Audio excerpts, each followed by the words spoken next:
बहस स्वस्थ परंपरा मानी जाती है, लेकिन जब बहस आरोप प्रत्यारोप में बदल जाए और बिना तथ्यों के सियासत होने लगे तो फिर असल मुद्दे जो हैं वो गौड़ हो जाते हैं। सवाल उठता है कि क्या अतीक और अशरफ की हत्याकांड में जो बहस हो रही है उसमें कुछ दमखम है या फिर हर राजनीतिक दल जो है वो अपने अपने तरीके से इस मामले में सियासी रोटियां सेकने की कोशिश कर रहा है। ऐसा इसलिए हम पूछ रहे हैं क्योंकि योगी सरकार के एक मंत्री ने अतीक और अशरफ के हत्याकांड में जो सनसनीखेज सवाल उठाए हैं वो सवाल बेहद गंभीर हैं। वहीं ओवैसी भी मौके पर सियासत करने से बाज नहीं आ रहे। हत्या करने वाले शूटरों को नाथूराम गोडसे से जोड़कर बहस की नई धारा बना दी है। इन बयानबाजियों के बीच सीएम योगी ने साफ कर दिया कि यूपी में कानून का राज है और किसी से नाइंसाफी नहीं होने दी जाएगी।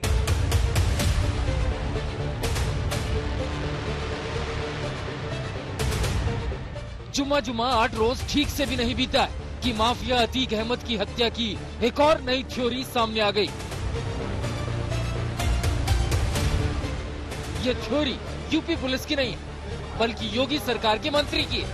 यूपी के कैबिनेट मंत्री धर्मपाल सिंह ने जो सनसनीखेज आरोप लगाए वो बेहद गंभीर है। मामले में विपक्ष ये कह रहा है कि अतीक का मामला जो था ये जुल्म के मानते हैं, उसके साथ कानूनी इंसाफ नहीं हुआ। अतीक को जो है शहीद बनाने की कोशिश की जा रही है। इसको क्या देखिए, सच तो ये है अतीक की हत्या कराने का काम विपक्ष का ही है। कुछ गंभीर राज खुलने वाले थे इसलिए विपक्ष ने उसकी हत्या की। यूपी के मंत्री जी के इस बयान से मिलता जुलता बयान हरियाणा के गृह मंत्री ने पहले ही दे दिया था। हमारे कुछ राजनेताओं की माफियाज के साथ प्रेम प्रसंग है और जब किसी माफिया को कोई सुई या कांटा लगता है तो दर्द इन राजनेताओं को होती है, तो इसलिए ये शोर मचाते हैं। यानी अतीक और अशरफ की हत्याकांड में पुलिस बेशक अभी छानबीन कर रही है, लेकिन जिन 3 शूटर्स ने मीडिया के कैमरे के सामने उनसे अब तक यूपी पुलिस भले ही राज नहीं उगलवा पाई हो, लेकिन बीजेपी के नेता मंत्री विपक्ष को लपेटे में ले रहे। उधर विपक्ष की अपनी थ्योरी है। तीनों मारने वाले गोडसे की नाजायज औलाद है, क्योंकि गोडसे ने भी गांधी को मारा था गोली से, तो ये गोडसे के जानशीन है। ये 3 लोग टेरर सेल का हिस्सा है।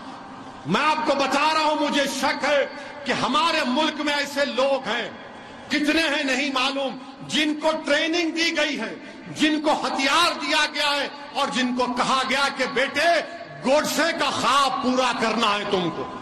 जंगल राज तो आपके यहाँ उत्तर प्रदेश में, तो कभी जो बुलडोजर चलाते हैं, कभी कुछ करते हैं, नहीं तो समान रूप से सबका अधिकार है, सबको सजा होनी चाहिए, कोर्ट है, न्याय है, न्यायालय है, सब चीज है। तो देख लीजिए कि कहाँ जा रहा है स्थिति, क्या स्थिति हो रहा है। अतीक और अशरफ की हत्या ने उसी पल सियासी रंग ले लिया था कि पुलिस के सामने दोनों को गोलियों से भून दिया गया। उसी वक्त विपक्ष और सत्ता पक्ष के बयान आने लगे, लेकिन सीएम योगी का साफ कहना है कि यूपी में कानून का राज और किसी भी मजहब के साथ नाइंसाफी नहीं होगी।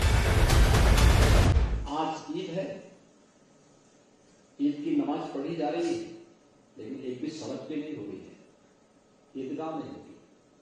किसी का आवागमन बंद नहीं, आप लोग भी आए होंगे रास्ते से, कोई आवागमन कहीं किसी का अवरुद्ध नहीं है, क्योंकि सबको मालूम है ये कानून का राज सबके लिए समान रूप से है और ये सबके बराबर लागू होता है, सबके बराबर लागू होता है, कोई भेदभाव किसी के साथ नहीं, कानून सबके लिए समान है।